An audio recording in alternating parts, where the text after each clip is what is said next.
Eto na naman nga. Ipinipuri na naman nga. Grabe ang pagpapabango.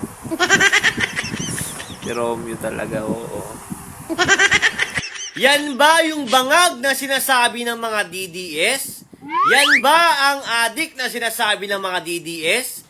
Na ginagawa ang lahat ng responsibilidad at obligasyon bilang isang Pangulo ng Pilipinas? Alam nyo, kung sisiraan nyo, babatikusin nyo, papatalsikin nyo, pababaksakin nyo, at babastusin nyo si Pangulong Bongbong Marcos, hindi nyo kayang gawin yan. Dahil mabuti ang hangarin ni Pangulong Bongbong Marcos sa ating bansa.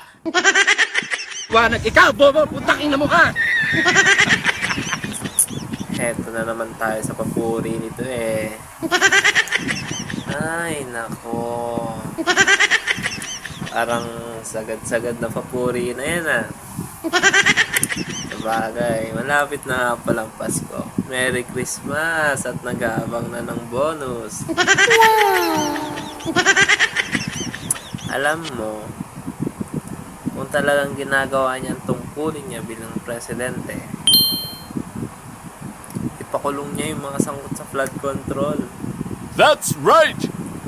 Ibalik niya lahat ng pondong kinuha. Oh yes. Hindi yung panay pabida sa social media. Kung ano-anong ganap ang ginagawa. Ano yun? Pabango ng pabango. Oh my God. Alam nyo, kahit anong pabango ng pabango nyo dyan, kung may baho kayong itinatago, sisingaw at sisingaw yan. Kahit anong pagtatakip nyo, kahit anong ihalo yung kabanguhan dyan, sisingaw pa rin ang baho. That's right! Malapit na yun. Malapit nang maibulgar lahat. Just wait. Yes, a little na. Si Mas Rehas.